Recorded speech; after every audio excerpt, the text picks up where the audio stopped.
Okay, so, I'm putting this in for the deck contest. Seemed interesting. Decided to do well. I'm going to be giving 2 decks, and, actually just one. Fuck it. Uh, it's an Archfiend deck that I'm working on, trying to make one competitive or something. But, yeah, it's a total of 20 monsters, 10 spells, and 11 traps.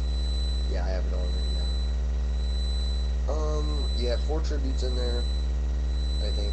Yeah, 4 tributes and then 16 non-tributes for the monsters. Alright, let's start with the tributes. The tributes are a Dark Ruler Hades, a Hellbow Aimer, a Summoned Skull, and an Imprisoned Archqueen. Yeah, Imprisoned Queen Archqueen. The non-tributes are 3 Archfiend Soldiers, 3 Archfiend Generals, 2 Vilepon Archfiends, 3 Deathstroke Archfiends, 1 Terror King Archfiend, an Infernal Queen Archfiend, Karibo Knight Assailant, and an Evil Hero Infernal Gainer. Okay. I don't know if I gotta explain anything, so... But I'm gonna move on. You're gonna see, if you catch on, you're probably going to see why I have the Infernal Queen in there. The Infernal Queen fits in your graveyard.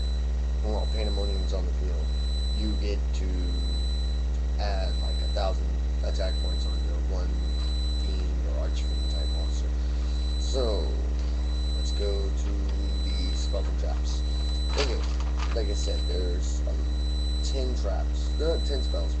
So, I think, don't quote me on this.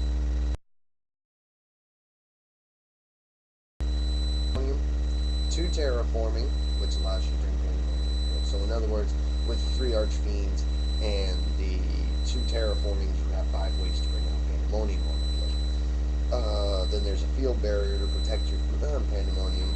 Then my body is a shield to protect the Archfiends from the general global effects, like Lightning Vortex and stuff like that.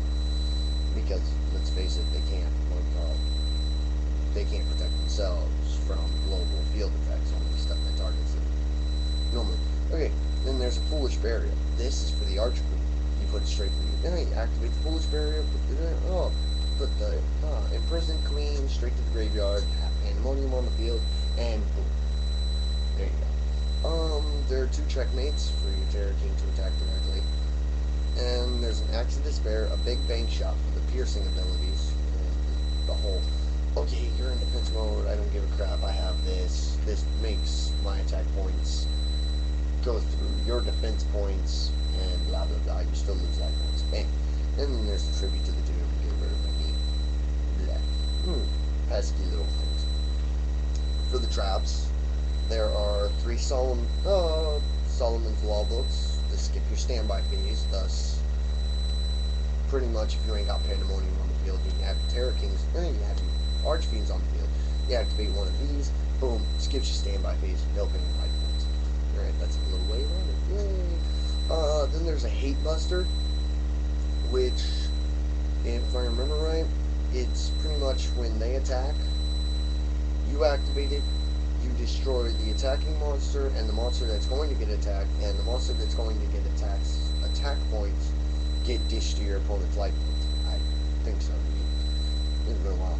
Then there's Dice Reroll, which is great because considering if, say, you get like, okay, I rolled the result wasn't what I wanted to, activate Dice Reroll, boom, there you go.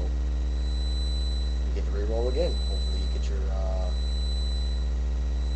the result you want. Call the Haunted to bring back one of your monsters. Solemn Wishes, so you get a steady gain of life points in case you can't get either the Solomon's Law book or Pandemonium on time, so that way you're not losing that much life points. Because, let's face it, this deck kind of kills yourself, plus your opponent killing you. You gotta get ways to get your stuff up, and your life points up. And then there's a Mirror Force. Come on, the staple card, so, yeah. 2 Bottomless Trap Holes, and then a Dark Bride.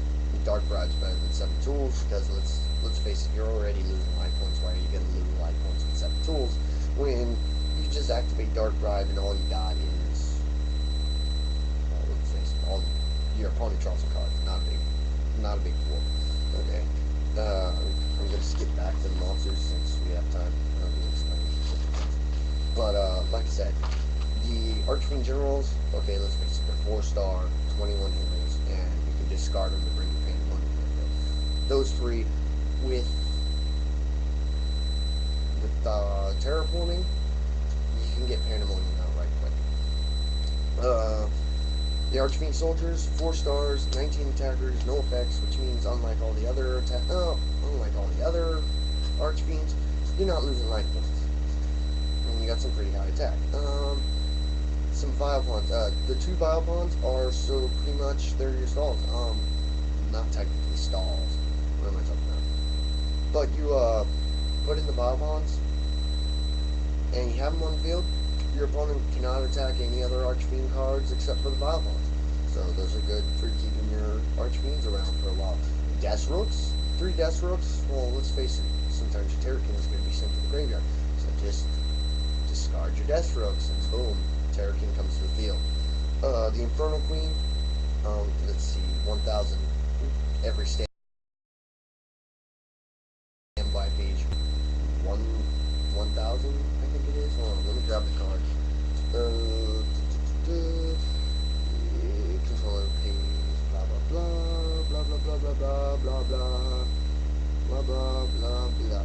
Okay, as long as this card remains on the field during each standby phase, increase the attack of one Archfiend monster by 1,000 points. Okay, come on, that adds some like major bang to your buck. Terror King, you don't really need it, you know what Terror King does.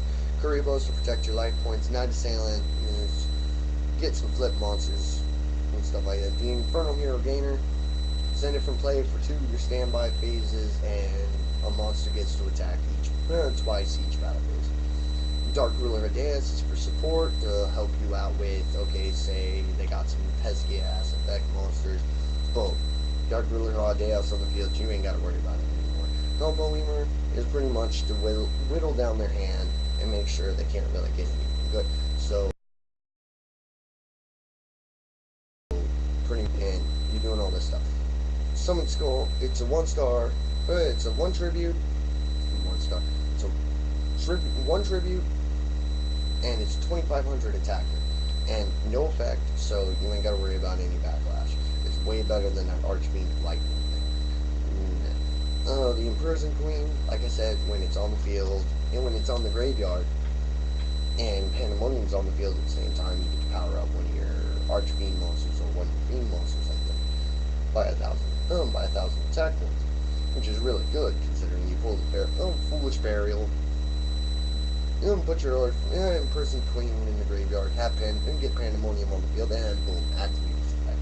And there you go, you got a high hitter. And pretty much that is my deck list.